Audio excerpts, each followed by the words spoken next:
The sky was blue, the air was warm. Children played near the river. Birds flew above the trees.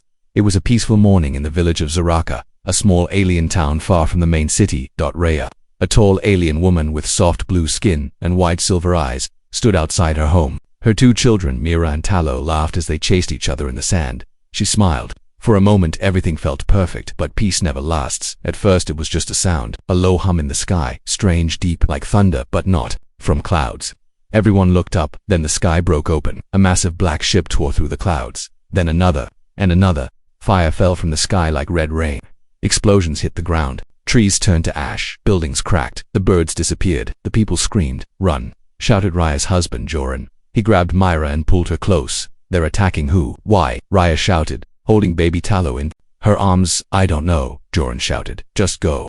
More ships appeared. They dropped machines, tall, metal robots with red glowing eyes. The machines fired energy blasts. People fell. Some tried to fight. Most didn't make it. Joran turned back, eyes wide. A blast hit the ground behind them and fire flew through the air. He pushed Raya and the children forward. "This way." To the shelter. They ran through broken streets. Fire burned on every side. The village was dying. Suddenly, another blast came close. Too close. Joran pushed Raya to the ground, covering her and the children. Then he stopped moving. "Joran," Raya whispered. Blood was on his chest. His eyes slowly closed. She wanted to scream, but there was no time. Raya held her children close. She stood up, legs shaking, and ran again.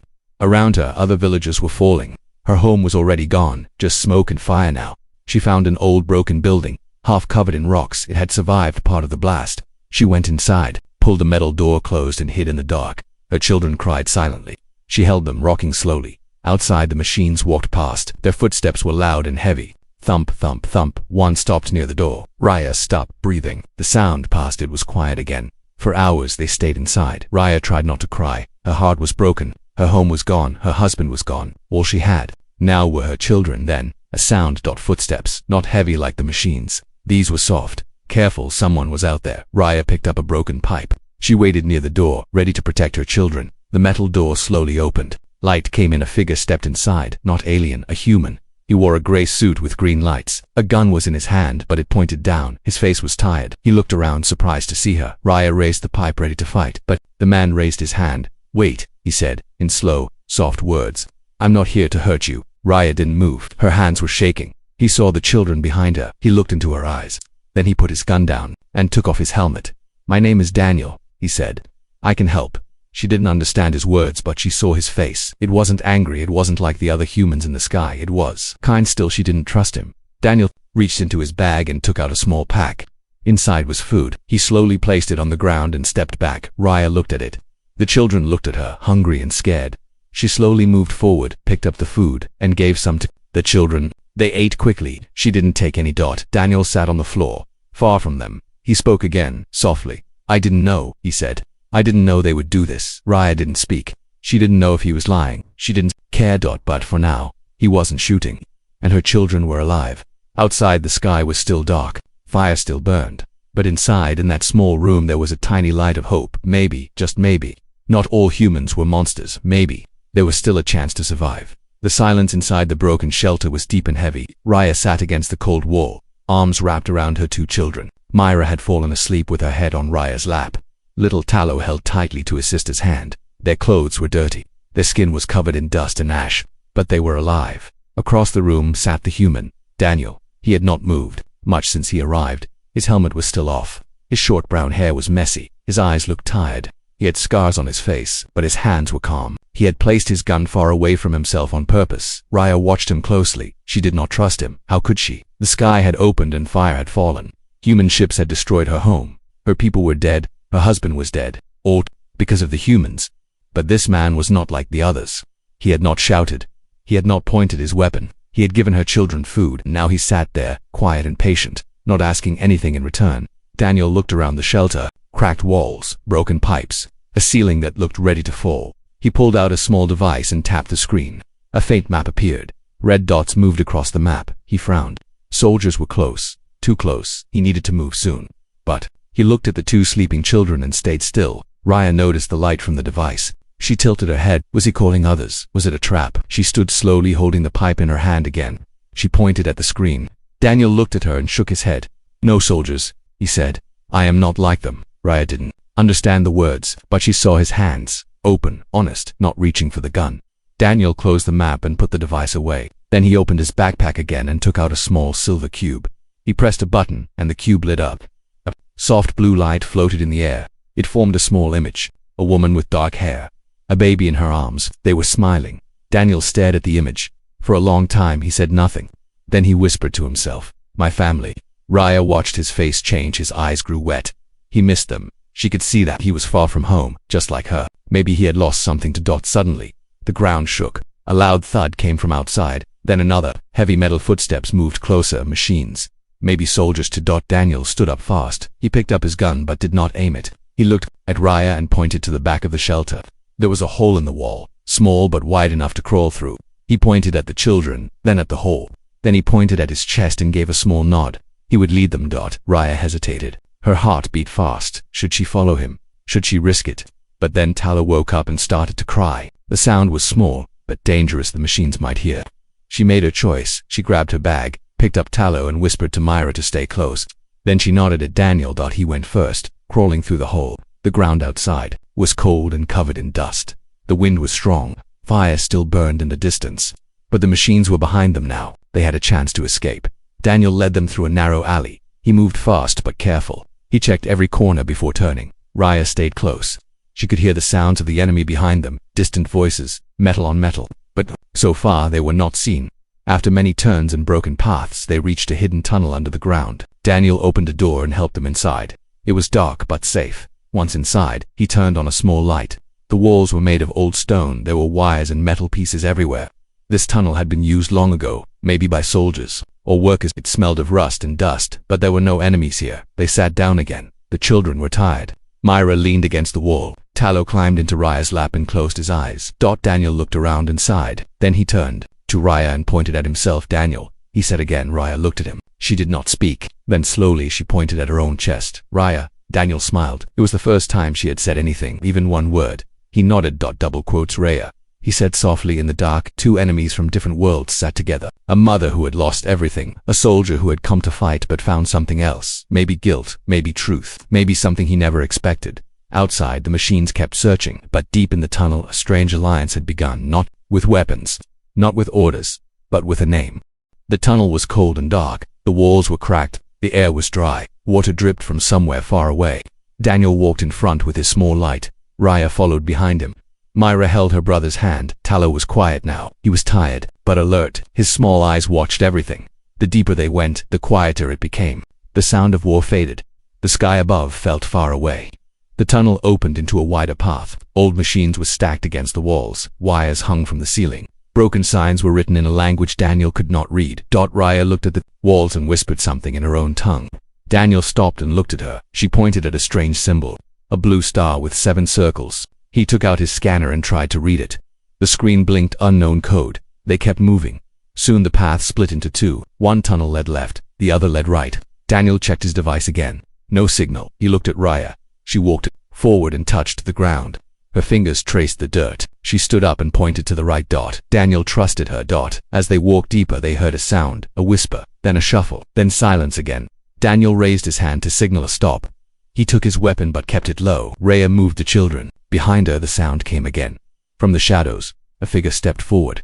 Tall, thin, covered in dust. His face was hidden under a mask. He raised his hand slowly. No weapon. Another alien. Raya stepped forward. She said a name. The figure paused, then removed the mask. He was old. His face was tired. His eyes were sharp. He looked at Raya and then at the human. He said something. Raya answered quickly. Daniel watched. He could not understand the words, but he understood the feeling. The man was cautious. He looked like someone who had been hiding for a long time. More figures appeared behind him. Women, children, 2 young aliens, with tools in their hands. Survivors, dirty, hungry, afraid, but alive. Raya spoke again, this time slowly. She pointed at Daniel. The others looked at him. One of the younger aliens stepped forward. His hands were shaking. He shouted something and raised a metal rod. Raya stood between him and Daniel. She spoke firmly. Her voice was strong. The young alien stopped. His eyes were full of anger, but he lowered the rod. The old man nodded and waved his hand. He led the group into a side room. Daniel followed with Raya and the children. Inside was a large open space. Old lights glowed dimly. There were blankets on the floor, small fires, in metal cans. This place was a shelter. The old man sat down and began to speak. Raya translated for Daniel in broken English. His name was Kale. He had been a village elder. When the attack began, he led a few survivors into these tunnels. They had been hiding for days. Food was low, hope was lower. They believed all humans were the enemy. Daniel listened. He said nothing. Then he reached into his bag and handed over some food packs. Kale looked at him, surprised. He took the packs and gave them to the children. Later, Daniel asked Raya how deep the tunnels went. She told him there were many levels. Some tunnels were very old. Some were built during the last war. Maybe there were more survivors somewhere. Maybe there were secrets. Kale heard them and spoke. Raya translated again. Kale said the tunnels were part of an old network built long ago. There was something deeper inside, something powerful, something forgotten. Daniel asked what it was. Kale said they used to call it the core light, a machine built by the ancient ones. It had the power to protect or destroy. A long time ago it was used to protect their world from invaders. But now it was silent. No one had touched it for many years. Daniel stood up. He asked if they could find it. Kale said maybe, but it was dangerous. The deeper tunnels were not safe. Old traps, broken floors, strange energy, and something else. Something alive. Raya asked what he meant. Kale did not answer clearly. He only said, "The dark remembers." That night, the group stayed in the shelter. Daniel checked his gear. He had one drone left. He sent it up through the tunnel. The screen showed fire above. The sky was still full of enemy ships. The war was not over. In the corner, Raya sat with her children. Myra had fallen asleep again. Tallow rested his head on her shoulder. She looked at Daniel. Their eyes met. No words were needed. They had come from different worlds, but now they were walking the same path, a path beneath the ashes, a path toward the unknown. The air was heavy with dust. The walls of the tunnel had strange lines that glowed faintly in the dark. Daniel walked ahead, holding his small light. Behind him walked Raya. Kale and the young alien named Laura. Mira stayed back with Tallow and the others in the shelter.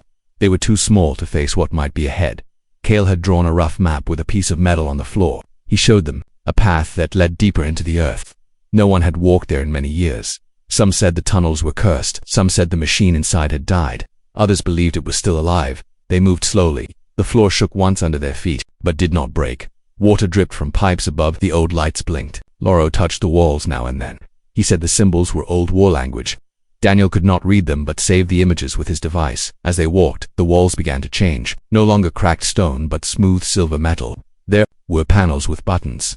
Some lit up when they passed. Daniel placed his hand near one panel. It glowed green. The door ahead opened with a soft sound. Inside was a large round chamber. The ceiling was high. The walls were covered in machines. In the center stood a large column of glass and steel. It pulsed with slow light, like a heart, faint but steady. Kale stood at the edge and looked up. He spoke in a low voice. He said, "This was the core light, built by the first protectors, made to keep their world safe from harm. It was powered by the deep energy of the planet. Long ago it created a shield that covered the sky. No ship could enter, no weapon could strike, but someone had turned it off." Daniel stepped forward. He placed his hand on the glass. The machine responded with a soft hum. Lights moved faster. He looked back at Raya. She walked toward the column and placed her hand beside his. The lights turned brighter. Lauro shouted something. Kale looked around and nodded. He said the machine remembered its creators. It had waited for someone to return, someone with truth in their heart. Daniel checked the systems with his device. The energy was low but not gone. The code was strange but familiar. Some parts were like human tech. Maybe someone had shared knowledge between worlds long ago. He tapped the screen. A warning appeared. The machine had been damaged. One control unit was missing. Without it, the shield could not rise. Raya looked at Kale. He spoke again. He said the missing part was taken many cycles ago. During the last peace talks, one of their own had entered the core light and removed the control. It was meant to stop the war. Instead, it brought destruction. Daniel asked who took it. Kale hesitated. Then he said the name San, once a council leader, now a traitor. Daniel looked at Raya. She knew the name. Her eyes filled with pain. Sarn had been close to her family. He had once held Tallow in his arms. She never knew he had done this. Kale said Sarn had left the tunnels and joined the humans. He offered secrets to stop the shield. He said he wanted peace, but after the shield was down, the attacks began. No one had seen him since. Daniel checked the map again. One path led toward the last known location of San, a human base built inside the mountain. If the control unit was there, they had to find it. The chamber lights flickered. The machine made a deep sound, like a voice trying to speak. Lauro stepped forward and touched a round panel. The floor lit up with moving images. Ancient battles, skies full of ships, the shield above the planet glowing strong. Then a hand reached into the machine and pulled the control unit free. The shield vanished. The ships rained fire. Daniel watched in silence. He now saw the full truth. This was not just a war between two races. This was the result of lies and broken trust. He knew what had to be done. He turned to Kale. He said he would find San. He would bring back the control. He would fix what was broken. Kale placed his hand on Daniel's shoulder. He nodded once. Then he looked at Raya. She nodded too. The group returned to the shelter with new purpose. The others listened as Kale told the story. The core light was alive. Hope was still burning. Daniel sat near Mira and Tallow. He looked at them and smiled. He had never seen such strength in small hearts. He felt something he had not felt since he left Earth. He felt honor. Raya sat beside him. She placed a small cloth over his arm where a wire had cut him. She looked at him and said one word. Together. He nodded. Yes, together. Cold wind moved through the tunnel as if the walls were breathing. Daniel tightened the straps on his gear. The others watched him prepare. Kale handed him a small tool and gave a short nod. It was a signal of trust. Raya stood close with Mira and Tallow. Her eyes were calm but focused. The map showed a hidden exit through the east tunnels. That path would take them near the mountain where the old human base was hidden. If San had the control unit, it would be there. Daniel knew that what would be dangerous. The base was still active. Human patrols searched the area. Any sign of him would trigger alarms. He checked his device one last time. The battery was low. The signal was weak. He saved the last scan of the core light and turned off the screen. Lauro gave him a small energy bar and patted him on the back. Daniel smiled and placed the bar in his pocket. They moved out in a small group. Daniel led the way. Raya walked beside him. Lauro followed behind with a sharp tool in hand. They stepped over broken metal and past old machines. Each step echoed like a warning. The deeper tunnels were narrow and steep.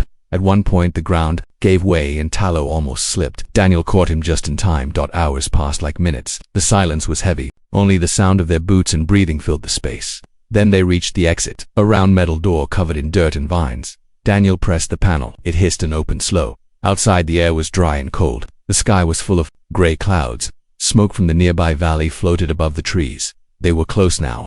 The mountain stood tall ahead. Black rock and white fog covered its side. Raya pointed to a small path between the rocks. Daniel nodded. They followed the trail. Birds flew overhead but made no sound. Something in the forest was wrong. The trees were still. The animals were gone. Then they heard the hum. A drone flew above the trees. Small and fast, it scanned the ground with red light. Daniel grabbed Raya's arm and pulled her behind a rock. Lauro covered the children. The drone passed but not before slowing down. For a second, its light flickered. It had seen something. Daniel knew they had to move fast. He pulled out a small jammer and activated it. The drone's signal would be blocked for 1 minute. No more. He looked at Raya. She understood without words. They ran toward the mountain. Each step was a race against time. The path grew steep. Rocks slipped under their feet. Tallow cried out, but Raya held him tight. The sound of engines came from the sky. A second drone arrived, then a third. They were not alone now. Shots fired from behind, trees shattered, dirt flew. Daniel turned and fired. Back one drone dropped in smoke. The others moved fast. Lauro threw a rock and shouted to distract them. The drones followed his voice. He turned and ran in the other direction. Daniel wanted to call him back, but there was no time. The others had to keep going. The entrance to the old base was near. A metal door hidden under stone. Daniel reached it and placed his hand on the lock. Nothing happened. The system needed a code. Raya stepped forward. She placed her hand beside his. The lock blinked. Then it turned green. The door opened. They pulled the children inside and closed the door just as the drones arrived. Inside the base, it was dark and cold. Lights blinked weakly. The walls were covered in old marks, human signs, danger, warning, no entry. They moved through the halls. The place had been empty for years. Old weapons lay on tables. Broken armor sat in corners. Then they found a control room. Screens lit up as Daniel touched the main panel. The system was still alive. It had records, security logs, camera feeds. He searched the files. There it was. A video from months ago. A man walked into the base. Tall gray coat, long arms, an alien San. He held a small object in his hand. He walked to the vault and entered a code. The door opened. He placed the control unit inside. Daniel marked the vault location. He turned to Raya and nodded. She took a deep breath and pulled her children close. They were almost there. Suddenly the alarm sounded. Red lights flashed. The base had been breached. Daniel checked the camera. Human soldiers had arrived. 10 or more. They were coming fast. Daniel looked around the room. One way forward. One chance left. He picked up a metal rod and handed another to Raya. He told Myra to stay low and hold Tallow close. The door behind them shook.